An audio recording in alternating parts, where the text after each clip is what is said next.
LeetCode 219 contains duplicate 2 isn't just about spotting repeats. It mirrors real-world systems like event streams, session tracking, and caching, where catching recent duplicates fast can make all the difference. Picture a flow of incoming events, and you need to flag one if it just happened a few steps ago. Brute force won't scale. Time to bring in some smarter strategies. All right, ducklings, let's dive in with a brute force swim. It's slow, but it helps us feel out the current. Let's write it out and see where it takes us.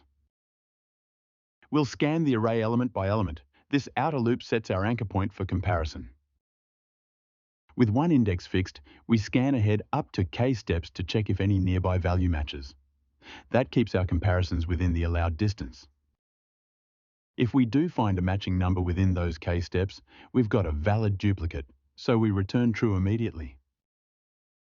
If no match shows up in the inner loop, we keep checking from the next index and repeat the process. After checking all valid pairs and finding no matches, we return false, no nearby duplicates found. This brute force has a time complexity of big O of n times k. For 100,000 elements and k equals 1,000, that's up to 100 million checks. Space is just big O of 1. A decent starting point, but way too slow for real data streams. So how do we cut the extra work? What if we remembered the last position each number showed up? That's where our HashMap waddles in to help. To streamline our search, we'll use a HashMap to track the last index where each number appeared while moving through the array. We start walking through the array one number at a time so we can build up our map as we go. At each step, we check if we've seen this number before, and if the last time was within k steps. If so, we return true right away. If not, we still update the map with this latest index, so future matches use the most recent position. If we make it through the full array without a close duplicate, we return false. Nothing fit the condition.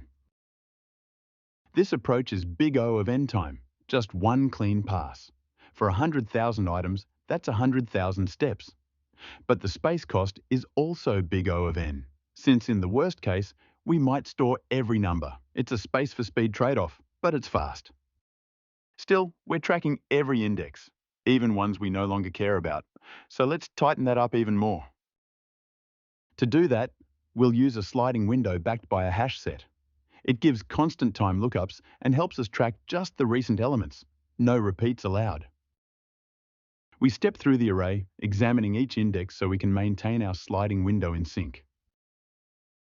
If we've moved past the allowed window size, we kick out the element that's now too far behind, the 1k plus 1 steps back. Next, we try to toss the current number into the set. If it's already there, we've seen a recent duplicate, and that's a win. Return true.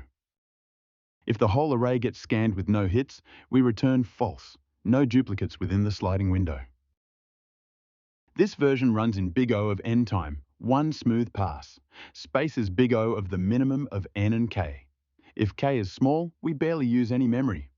Super efficient for real-time use cases or interview questions where speed and clarity matter. We started with brute force, easy but slow. Then we used a HashMap to cut the redundant checks. But the real upgrade? The sliding window. It strips out stale data and focuses only on what matters, just like streaming systems do in production. This solution isn't just optimal, it's practical. Constant time lookups, low memory, and real-world relevance. Engineers use tricks like this in caching, logging, and time-windowed metrics. Your challenge now. Where else can this pattern apply? Look for it in problems with recency, time windows, or moving constraints. Keep paddling. You're getting closer to thinking like a real-world engineer.